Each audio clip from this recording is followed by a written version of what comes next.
muy buenas. Gracias por la invitación. Vamos a compartir unos breves comentarios sobre lo que es la terapia nutricional en el paciente séptico, tratando de completar estos cuatro objetivos. Recordar que los pacientes sépticos están sometidos a gran hipercatabolismo e hipermetabolismo, que el catabolismo proteico lleva a mayores infecciones, falla de órganos, falla orgánica múltiple y alto riesgo de muerte. Conocer los componentes, la farmaconutrición y sus acciones terapéuticas, y revisar los beneficios de estos farmaconutrientes en los pacientes sépticos. Es importante tener claro que la prevalencia de la malnutrición en nuestras unidades de cuidados intensivos es muy alta. Arriba es un estudio en Boston donde se convirtió en un nivel de mortalidad muy alto, un factor independiente de mortalidad, la malnutrición en cuidados intensivos, con una prevalencia de un 65%, y en Latinoamérica la prevalencia fue de un 75% en un estudio que hicimos en el año 2017. Esto lleva a malos resultados en los pacientes críticos. Hay varias recomendaciones para tratar de tener una idea cuál es el estado nutricional de un paciente grave. Aquí podemos ver la Sociedad Europea y un grupo colaborativo norteamericano y algunos expertos de Latinoamérica hablan de los criterios GLIM, donde podemos leer que se suman criterios fenotípicos, es decir, lo que vemos en el paciente: pérdida de peso involuntaria, índice de masa corporal, reducción de la masa muscular, eso con un examen físico, con datos de la historia clínica, y criterios etiológicos, donde vemos si hay reducción de la ingesta alimentaria y la inflamación. Y por supuesto, la historia clínica tiene mucho valor para tratar de encontrar estas respuestas. Igualmente, para un mejor cálculo de los requerimientos energéticos y nutricionales, se recomienda la calorimetría indirecta con este equipo, que cada vez es más recomendado y más utilizado para tener una idea más clara de los requerimientos energéticos y su distribución en estos pacientes sépticos a nivel de cuidados intensivos. Entonces, muy rápidamente podemos decir que de preferencia se recomienda la vía enteral, la nutrición enteral sobre la parenteral. Recordar que el paciente no esté en shock, que no esté inestable hemodinámicamente, y ese es un tema muy amplio que debemos definir, en la cual el paciente ya no tiene o tiene muy bajas dosis de vasopresor, por ejemplo, no tiene acidosis metabólica, tiene valores de lactato con tendencia a lo normal. Es un aspecto que tenemos que tener claro. Tratar de iniciarla en las primeras 48 horas de ingreso a cuidados intensivos. El paciente, si tiene ventilación mecánica, si tiene otros dispositivos de apoyo ventilatorio, o si hay que intubar al paciente, de preferencia colocar la sonda enteral en el momento de la intubación. Muchas sondas quedan en la punta, en cámara gástrica, y esto podría ser suficiente. Prokinéticos de rutina, recordar lo que es el famoso intervalo QR, que ahora está más de moda su observación en los pacientes con esta lamentable pandemia de SARS-CoV-2, donde la suma de algunos medicamentos prokinéticos podría prolongar el intervalo QR. Medir el volumen residual gástrico no se debe hacer de rutina, salvo algunas excepciones, pero no de rutina. Recordar que algunos pacientes mayores de 60 años pueden ya presentar algún dato de malnutrición, y si le damos un 100% de los nutrientes de sus requerimientos, podremos tener alteraciones que llevan a lo que se llama un síndrome de realimentación. Y por supuesto, la nutrición que sea continua, estamos hablando de la nutrición enteral, que sea continua y no en bolos. Habrá pacientes en las cuales no se puede usar el tubo digestivo por diferentes razones, y esos pacientes, entonces la recomendación es darle nutrición parenteral. Recordar que algunos pacientes, por la hipoxemia severa en esta pandemia, algunos requerirán estar en posición prono, en posición boca abajo. Por supuesto que no está contraindicada la nutrición enteral, y sí se recomendaría un respaldo en estos pacientes de 15 hasta un 25 grados de elevación en esos pacientes. En cuanto al requerimiento de energía, básicamente se considera que dar el 80% de los requerimientos es el punto más bajo para lograr una mayor reducción de mortalidad. Sin embargo, en el tema de proteínas, si llegamos a un 100% de los requerimientos, igualmente sigue reduciéndose la mortalidad en los pacientes. Hay que recordar que el paciente, a medida que se prolonga su estadía en cuidados intensivos, hay una serie de afectación en su músculo esquelético que lleva a disminución de la masa muscular, a disminución de la fuerza y por supuesto una debilidad importante que puede perdurar inclusive hasta un año después, donde la mitad de los pacientes pueden perpetuarse con esta debilidad. Y es que con ultrasonido a nivel del músculo recto femoral se ha demostrado que a medida que hay mayor pérdida de la masa muscular a este nivel, hay mayor probabilidad de aparición de falla orgánica múltiple. Esto es un seguimiento a 10 días. Vean ustedes los cuadritos en rojo. Representa el grupo que mayor pérdida de masa muscular tuvo y por ende mayor aparición de fallas orgánicas, entre 4 a 6 fallas orgánicas. Entonces ustedes aquí podemos comparar aquellos pacientes que no han tenido pérdida de masa muscular porque fueron mejor nutridos desde el punto de vista proteico versus los que sí tuvieron una pérdida de masa muscular, y pueden ver claramente que la mortalidad, tanto en cuidados intensivos a los 28 días y la mortalidad hospitalaria es muy superior en aquel grupo que tuvo gran pérdida de masa muscular. Otro dato también son los pacientes que hacen falla renal en cuidados intensivos. La falla renal no es una razón para restringir el aporte proteico a los pacientes críticos, a los pacientes sépticos. Debemos apoyarlos en el grado de catabolismo que ellos puedan tener. Y si tienen un catabolismo muy alto, vean ustedes, catabolismo moderado o catabolismo severo, a estos pacientes debe dársele un apoyo proteico mínimo de 1.2 hasta 2 gramos kilo día de proteína que debemos suministrarle a estos pacientes, y por supuesto deben dializarse, pero no restringir el aporte de proteína a estos pacientes graves.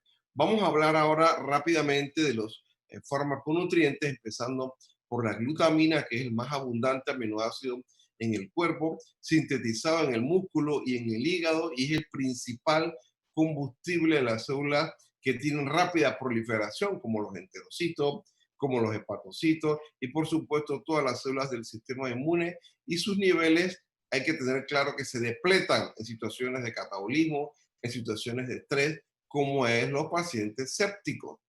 Entonces, es el principal combustible para el sistema inmunológico, la glutamina, el sistema inmunológico que necesitamos funcionando adecuadamente en una enfermedad séptica como es el tema que nos ocupa.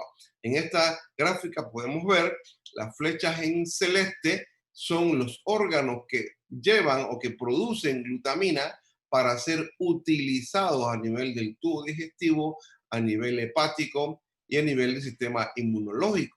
Entonces, a nivel de la imagen del lado derecho, ustedes pueden ver que estos órganos consumen mucho más glutamina en situaciones de trauma, de cáncer, de cirugía, de sepsis, de infecciones severas, y por supuesto también se ha relacionado con el ejercicio intenso, ¿verdad?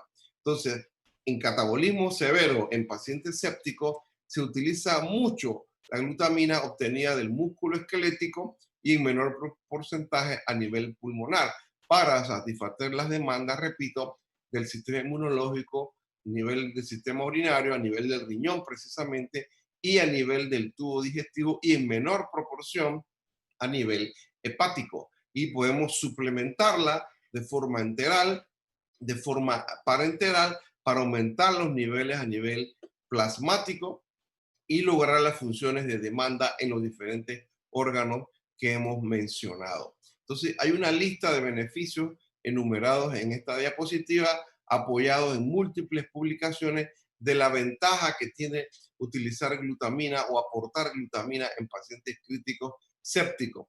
Recordar, en el estudio Redux se demostró que si el paciente tiene falla hepática o falla renal, no le debemos dar glutamina. Ahora, si está en diálisis renal, a ese paciente sí se le podría suplementar glutamina, y respetando las dosis adecuadas como máximo 0.5 gramos kilo día. Miren, esto es metaanálisis donde muestra que glutamina parenteral logró una evidente reducción en infecciones, en menos días a nivel de cuidados intensivos, menos días de hospitalización y menos días en ventilación mecánica. El otro de los farmaconutrientes es la arginina, donde podemos ver que el pool de arginina básicamente se nutre de la dieta que recibe el paciente, del catabolismo de otras proteínas y recordar que la citrulina es un precursor de la arginina y que la acción de la óxido nítrico sintasa sobre la arginina en vía inversa genera la producción de citrulina y de óxido nítrico. Y del lado derecho, la acción de la arginasa sobre la arginina destruye arginina y libera urea y ornitina. Entonces, hay que recordar que la arginina en situaciones normales no más de 1,2% produce óxido nítrico y en situaciones de sepsis menos del 15% va a la producción de óxido nítrico, de tal forma que no es razonable considerar que aportes de arginina en pacientes sépticos llevan a la producción masiva de óxido nítrico, de vasodilatación, de hipotensión y de mayor mortalidad. Y no solo en sepsis, también en cirugía, también en trauma, toda la activación inmunológica que se da, donde la arginina tiene un papel importante en reducción de infecciones, de mortalidad y de sepsis en muchos de estos pacientes. Aquí podemos ver un estudio de Bell-Rinky con 3 grupos de pacientes, donde se puede ver que la cantidad total de arginina está disminuida en pacientes sépticos, que es el grupo que menor producción de óxido nítrico genera, que es el grupo que menor citrulina tiene como precursor de arginina, recordar, y el grupo que más libera nitratos. Igualmente, la síntesis de arginina es el grupo que más disminuida la tiene. La actividad de la arginasa, que es la enzima que destruye arginina, está mucho más aumentada en pacientes sépticos y la producción de urea también es mayor. Aquí vemos un metaanálisis donde se evalúa precisamente en pacientes sépticos cómo están los niveles de arginina y en ambos forest plot se ve claramente que en todos los estudios de pacientes sépticos que midieron niveles de arginina, en todos estaba enormemente disminuido, ¿verdad? Este es otro estudio utilizando arginina intravenosa en pacientes sépticos y se puede ver claramente cómo los valores hemodinámicos de presión arterial media a medida que aumentaba la dosis de arginina intravenosa, la presión arterial media no se reducía y el valor de la resistencia vascular sistémica tampoco se veía reducida. Este es un paciente que tuvimos séptico de 66 años con COVID positivo, donde se puede ver la dosis de arginina que se fue aumentando, que era más o menos de 10 a 20 gramos por día, y el valor de la norepinefrina, la dosis que requería, inclusive se pudo ir reduciendo porque la presión arterial media se mantenía en valores normales. Y en esta pandemia de coronavirus podemos ver cómo el aporte de arginina logra una mayor producción de óxido nítrico sintetasa inducible, que a su vez tiene efecto dañino para este virus. Estos son estudios hechos en el SARS-CoV-1 en aquella epidemia del año 2003. Omega 3 igualmente reduce la respuesta inflamatoria en estos pacientes sépticos. Hay una cascada de eventos que se pueden ver y en este caso utilizando omega 3 de forma enteral logra una reducción, es decir, un aumento en la sobrevida de un 20% sobre el grupo control, por ejemplo. También hay emulsiones parenterales que se pueden utilizar, ricas en aceite de pescado, para reducir la respuesta inflamatoria. Entre más grave está el paciente, más se puede reducir la respuesta inflamatoria y de hecho nutriciones parenterales enriquecidas con aceite de pescado son las que lograron una mayor sobrevida a 60 días en pacientes críticos. Y podemos ver en rojo todo lo que son las moléculas proinflamatorias, en verde las antiinflamatorias derivadas de los omega 3 con una relación de 3 a 4 omega 6 y 1 omega 3, ¿verdad? Lo cierto es que el EPA y el DHA, que son los componentes activos del omega 3, al generarse mayor producción, bloquean la liberación de ácido araquidónico, que es una potente molécula proinflamatoria. Podemos ver muchos estudios en este sentido, donde se ve claramente que hay una reducción de los días en cuidados intensivos con el uso de omega 3, reducción de los días en ventilador con el uso de omega 3. Este más reciente de este año muestra menos infecciones, un 40% menos los que recibieron omega 3, 1,95 días menos en cuidados intensivos, 2.14 días menos a nivel de hospital, una reducción de sepsis de un 56% en aquellos que recibieron emulsiones con omega 3. Así que podemos ir terminando ya leyendo o viendo las recomendaciones generales para estos pacientes sépticos y los números que debemos recordar cuando aplicamos nutrición ya sea enteral o parenteral, y no olvidarnos de los micronutrientes que tienen un papel fundamental en la recuperación de estos pacientes, y también en la fase de recuperación cuando el paciente sale de cuidados intensivos, que va a la sala, requiere un mayor aporte de carbohidratos, de proteínas y de lípidos.